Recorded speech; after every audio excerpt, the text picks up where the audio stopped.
안녕하세요. 올해 32살 되는 여자입니다. 결혼한 지는 올해 햇수로만 3년 차가 되네요. 대학교 때는 음악 관련된 쪽 전공을 했어요. 레슨실을 빌려서 제가 편한 시간에 강의하는 식으로 일을 하고 있고요.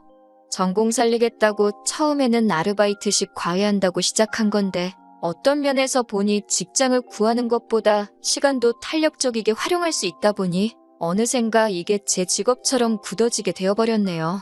남편은 제가 가르치던 사람 중에 한 명이었고 어쩌다 보니 이렇게 결혼까지 하게 되었어요.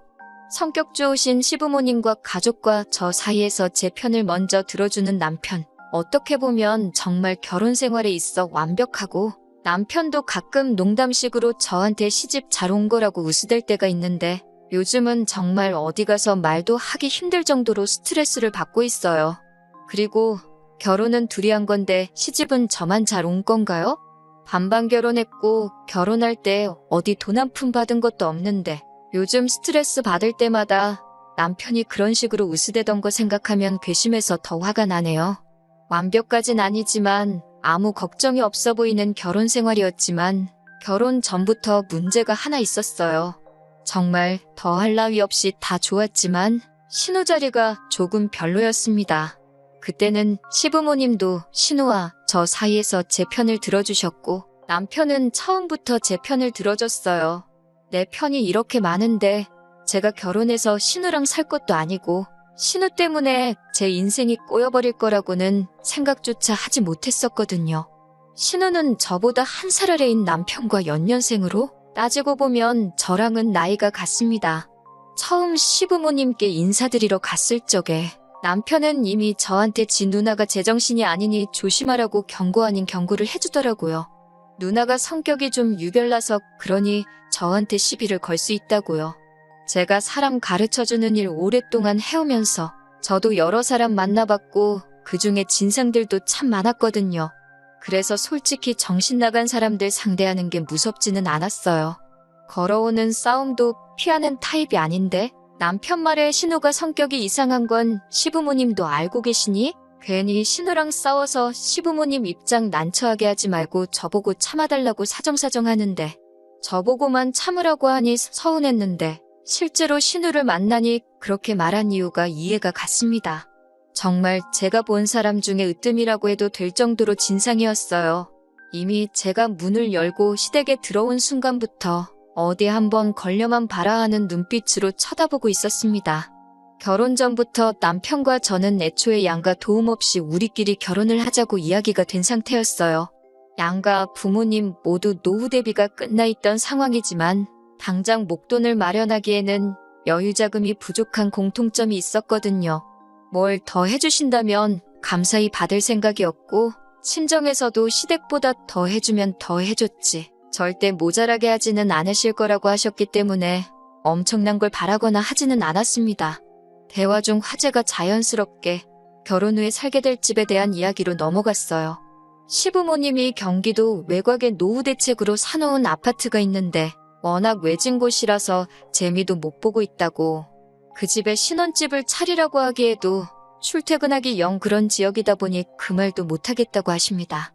마음은 이만큼 해주고 싶은데 못 해주신다는 말을 돌려서 하시는 거라 단번에 이해를 했어요.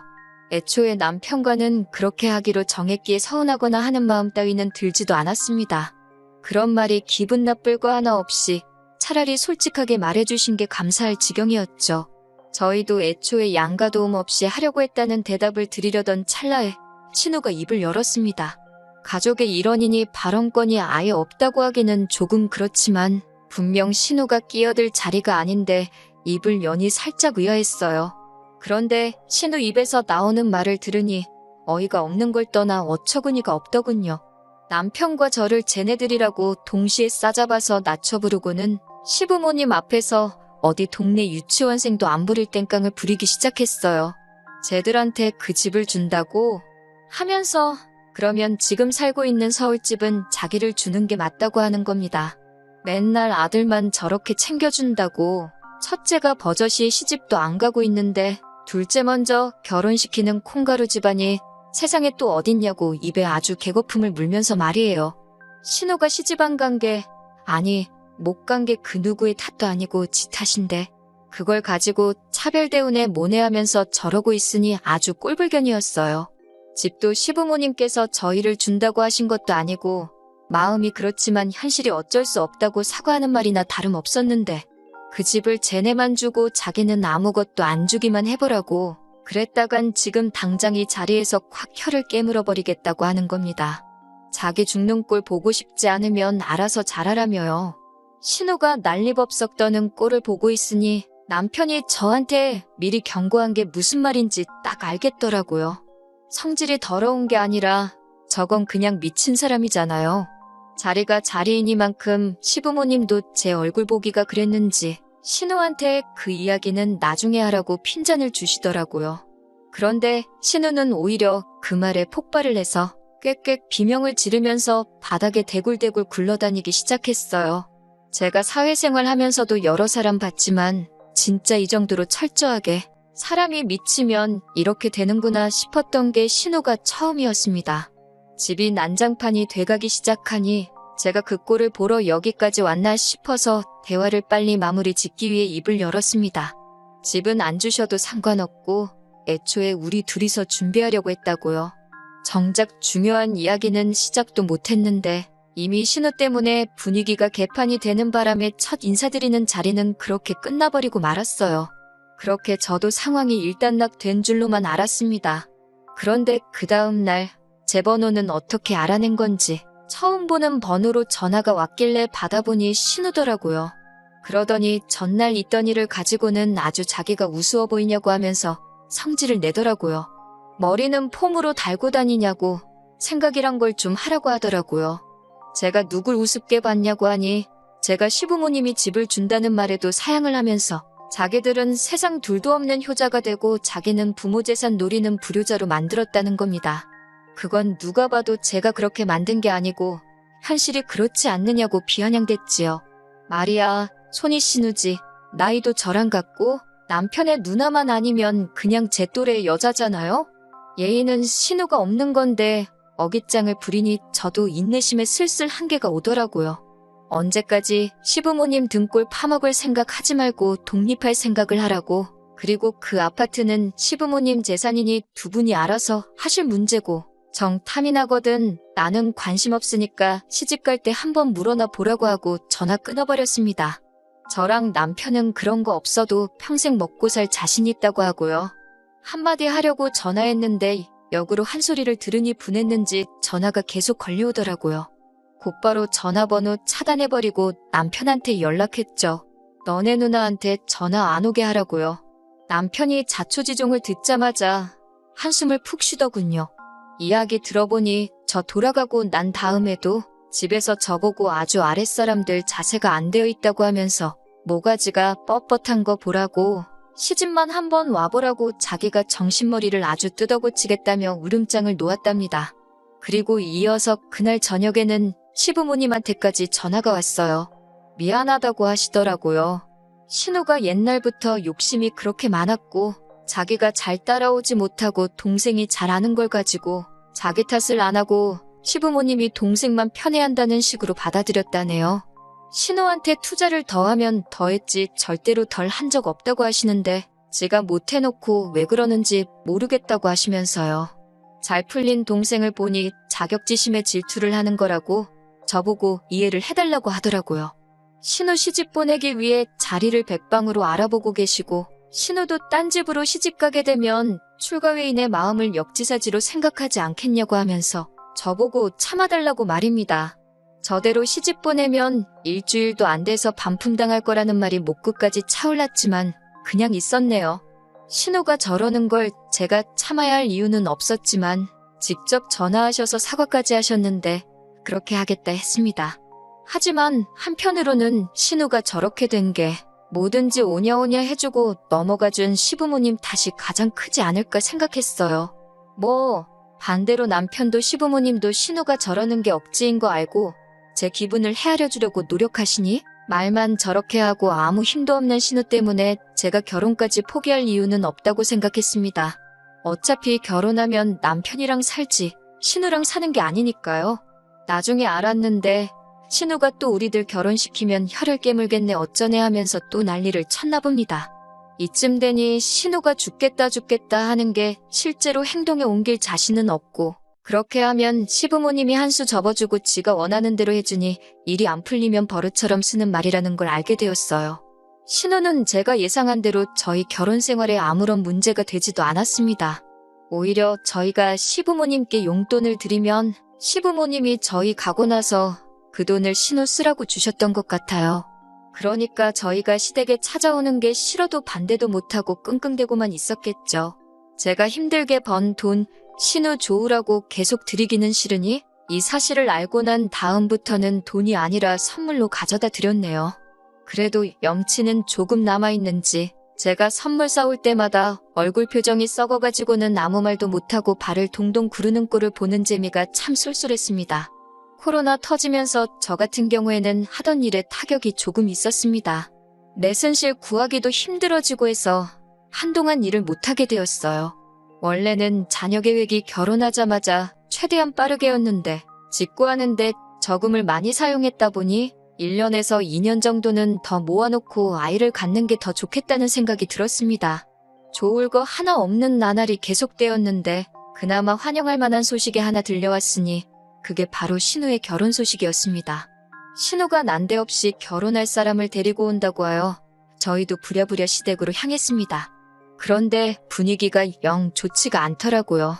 시부모님 앞에 웬 남자가 납작 엎드려 있고 그 인자하신 시부모님마저도 이 상황을 뭐라고 해야 할지 모르겠는지 고개를 돌려 애써 상황을 외면하려 하셨어요. 상황 파악을 하고 나니 시부모님 심정이 이해가 가더라고요. 결혼한다고 데리고 온 남자가 이제 막 군대 다녀온 22살짜리 대학생이었으니 말입니다. 아무리 사랑의 나이도 국경도 없다지만 이건 좀 아니다 싶었어요.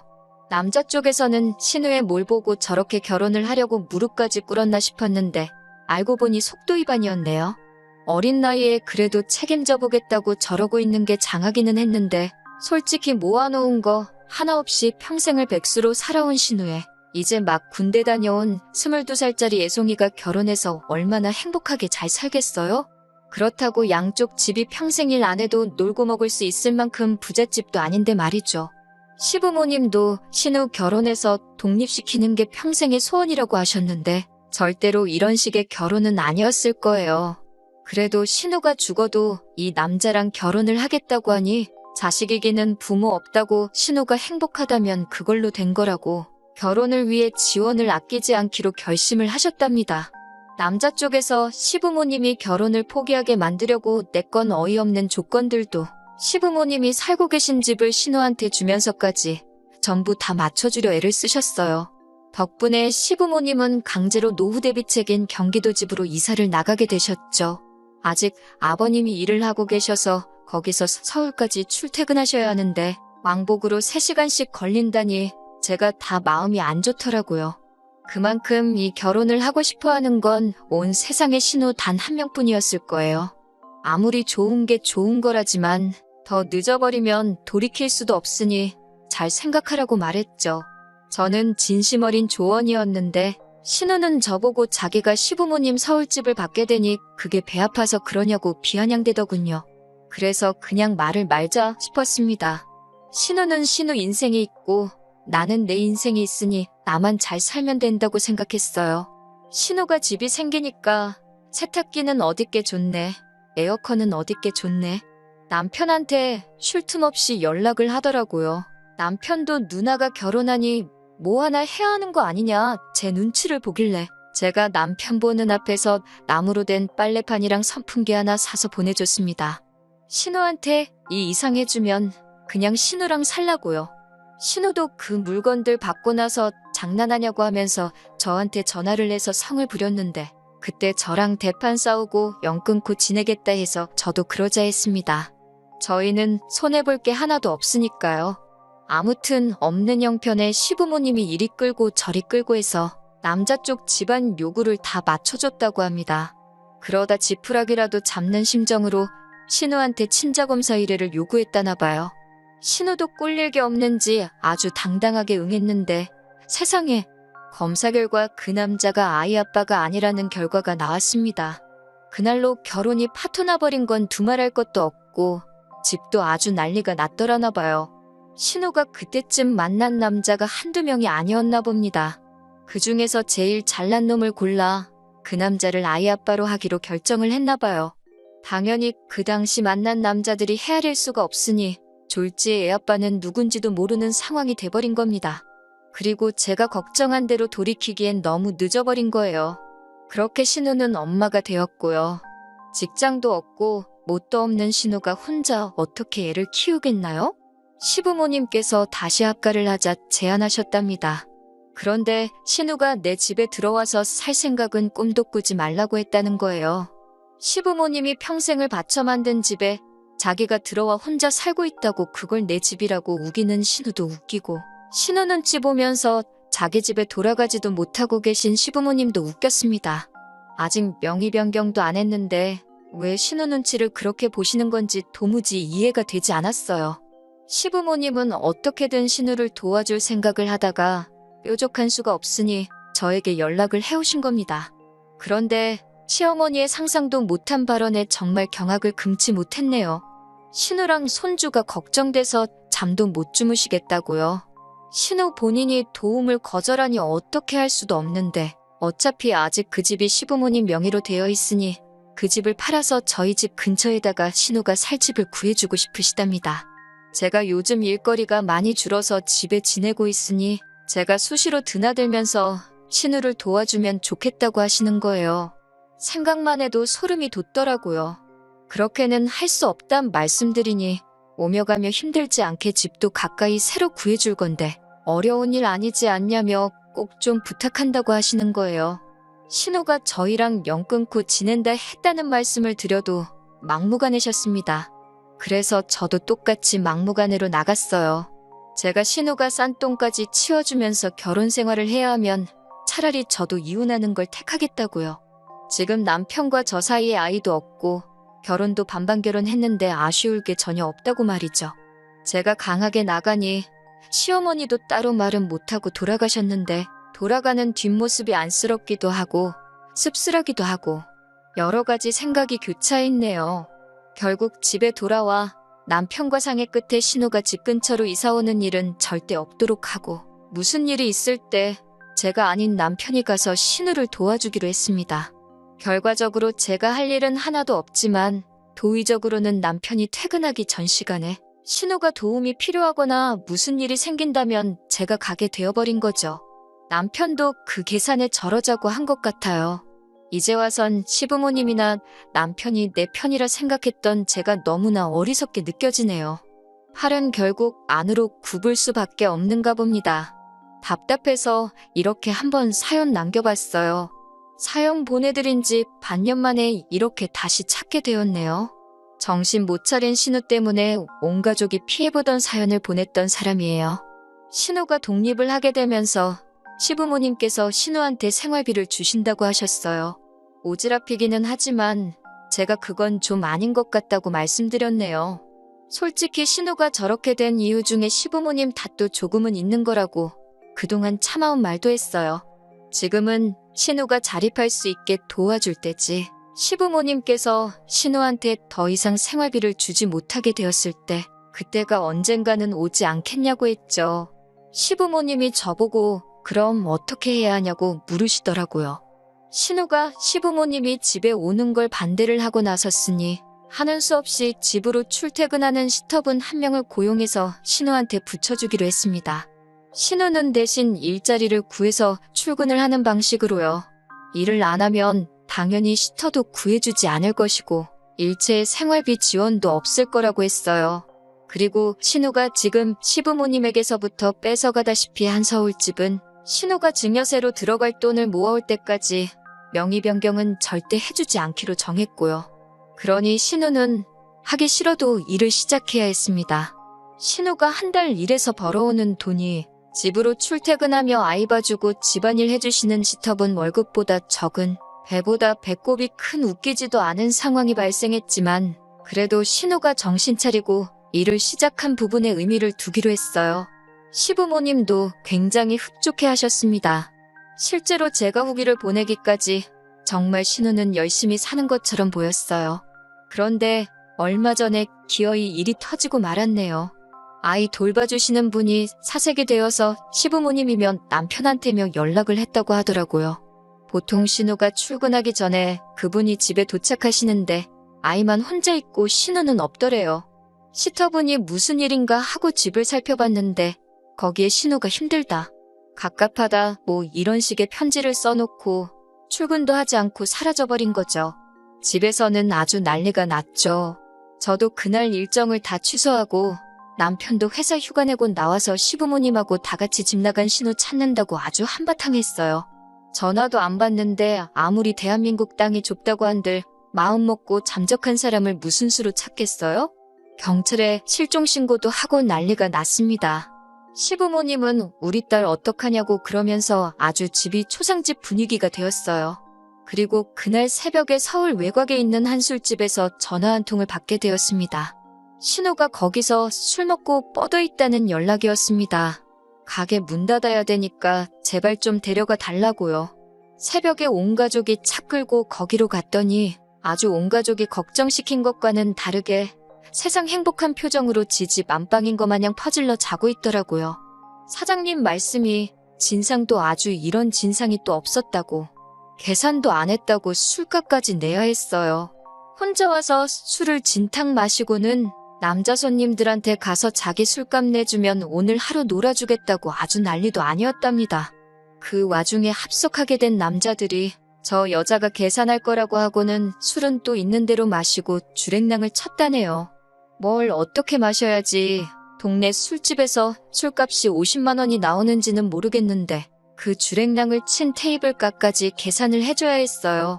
술을 얼마나 마신 건지 집에 돌아가는 차 안에서도 세상 모르고 자고 있더라고요. 그리고 그때 신우가 제정신이 아닌 건 알았지만 가망이 있다고 믿은 시부모님께서 드디어 신우에게 가망이 없다는 판단을 하셨던 것 같아요. 다음 날 온 가족이 신우 집에서 아침을 맞이했고 신우도 실컷 자고 나서 술이 다 깨고는 그제서야 일어나더라고요. 그리고 온 가족이 자기를 구경하듯 보고 있으니 신우도 직감적으로 자기가 큰일이 났구나 싶었던 거예요. 곧바로 엉엉거리며 눈물부터 솟더라고요. 혼자서 애 키우는 게 얼마나 힘든지 아냐? 아빠도 없이 자랄 아이가 너무 불쌍하다. 전부 감정에 호소할 만한 것들로 말입니다. 시어머니가 눈 하나 깜빡 안 하고 그래서 어떻게 하고 싶어서 애도 집에다 내팽개쳐두고 술을 마시러 간 거냐고, 애한테 아빠만 들어주려고 그 먼 곳에 있는 술집으로 간 거냐고 화를 내시니 신우가 완전 쫄아서 당황을 하더라고요. 이게 아닌데? 평소였으면 먹혔을 텐데 하는 표정이었죠. 그러고서는 부린다는 억지가 솔직히 아이 혼자 못 키우겠다, 너무 힘들다, 아빠 없이 자랄 아이 생각하면 자기도 마음이 아프다 했던 이야기 계속하면서 마침 저희 부부가 애가 없으니까 저희 보고 아이를 데려다가 키우면 좋겠다고 하는 겁니다. 그리고는 또 이러다가 나 힘들어서 죽겠다, 가끔씩 나쁜 생각이 든다 하면서 평소에 하던 죽겠다는 레파토리를 또 하고 있는 거예요. 사람 못 고쳐 쓴다더니 고작 3개월 하는 거 보고 신우가 정신 차렸네 했던 저희들 꼴만 우스워졌죠. 시어머니가 신우한테 슬그머니 다가가더라고요. 평소에 저렇게 나오면 시어머니가 달래주고 한번 껴안아 주셨나 봅니다. 신우가 팔을 뻗어서 시어머니한테 안기려고 하더라고요. 저도 그 모습을 보고 이번에도 그냥 저렇게 넘어가는가 보다 하고 한숨이 나올 지경이었죠. 근데 짝 하는 소리에 놀라서 보니 시어머니가 신우 뺨싸대기를 한 대 올려붙이시더라고요.